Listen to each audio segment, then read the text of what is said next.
হেল্পলাইনে আজকের ভিডিওটা থাকছে ইমো অ্যাপের একটি সেটিং সম্পর্কে। এই সেটিংয়ের মাধ্যমে আমরা একটি নম্বর দিয়ে ইমো অ্যাকাউন্ট খুলে সেটা আমাদের কয়েকটি ডিভাইসে ব্যবহার করতে পারবো। আমাদের যাদের একাধিক ফোন আছে অথবা ল্যাপটপ বা ডেস্কটপ আছে তাদের জন্য আজকের এই ভিডিওটি অনেক গুরুত্বপূর্ণ। এই সেটিংটি করার জন্য প্রথমেই আপনারা আপনাদের ইমো অ্যাপটি আপডেট করে নেবেন। এরপর ইমো অ্যাপে ক্লিক করবেন। এরপর আপনারা বাম পাশের আপনাদের প্রোফাইল আইকন এখানে ক্লিক করবেন।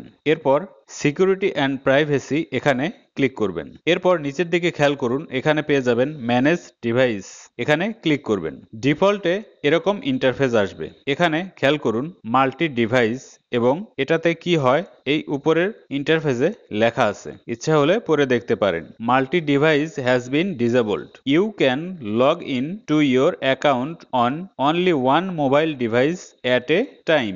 এটার অর্থ আপনি আপনার ইমো অ্যাকাউন্টটি একটি ডিভাইসে অ্যাট এ টাইম ব্যবহার করতে পারবেন, একাধিক ডিভাইসে ব্যবহার করতে পারবেন না। কিন্তু সেই সুবিধাটা দেবে এই অপশনটি। এখানে যদি আপনি ক্লিক করে রাখেন সেক্ষেত্রে একটি আইডি কয়েকটি ডিভাইসে ব্যবহার করতে পারবেন অ্যাট এ টাইমে। এখানে ক্লিক করবেন। ক্লিক করলে এরকম ইন্টারফেস আসবে। এখান থেকে আপনারা এই নোটিশটা পড়ে দেখতে পারেন, না চাইলে আমি যা করি সেটা ফলো করুন। এনেবল এটাতে ক্লিক করবেন। দেখুন আমাদের সেটিংটি এনেবল হয়ে গেছে। এরকম ইন্টারফেস আসলে কিছু সুবিধা এবং কিছু অসুবিধা আপনি পাবেন। সুবিধা হচ্ছে আপনি আপনার একাধিক ডিভাইসে একটি নম্বর দিয়ে ইমো অ্যাকাউন্ট খুলে ব্যবহার করতে পারবেন। অসুবিধাটা হচ্ছে আপনি যখন একটি ডিভাইস থেকে অন্য একটি ডিভাইসে আপনার ইমো অ্যাকাউন্টটি লগ ইন করবেন তখন আগের ডিভাইসে আপনার এই তথ্যগুলো রয়ে যাবে, অর্থাৎ সেই ডিভাইসে আপনার ইমো অ্যাকাউন্টটি অ্যাক্টিভ থাকবে। এর ফলে আপনি আপনার ফোনটা যদি অন্য কারো কাছে বিক্রি করেন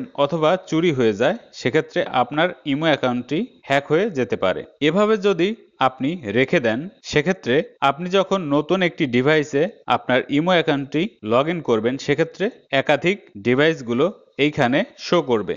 আপনি দেখতে পারবেন আপনার আইডি থেকে এই ইন্টারফেসে যখন যাবেন তখন দেখতে পারবেন কয়টা ডিভাইসে এবং সেই ডিভাইসের নাম এখানে লেখা থাকবে। এক্ষেত্রে আরেকটি সুবিধাও পাবেন, আপনার অ্যাকাউন্টটি হ্যাক হয়ে গেছে কিনা সেটাও এখান থেকে বুঝতে পারবেন। এভাবে আপনি যে কয়টা ডিভাইসে আপনার ইমো অ্যাকাউন্টটি জেনে বা না জেনে লগ ইন করবেন সবগুলো ডিভাইসেই কিন্তু আপনার ইমো অ্যাকাউন্টটি রয়ে যাবে যতক্ষণ না পর্যন্ত আপনি ডিলিট করছেন। আর যদি আপনি এই অপশনটি বন্ধ করে রাখেন যেটা ডিফল্টে থাকে, এখানে ক্লিক করলে এরকম ইন্টারফেস আসবে।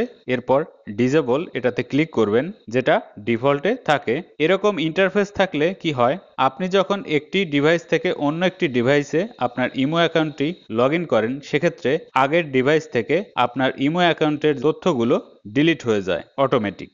ভিডিওটি ভালো লাগলে অবশ্যই লাইক কমেন্ট দেবেন, শেয়ার করবেন বন্ধুদের মাঝে। আর যারা এখনো আমার চ্যানেলটি সাবস্ক্রাইব করেননি অনুরোধ রইল সাবস্ক্রাইব করবেন। ভালো থাকবেন, আল্লাহ হাফেজ।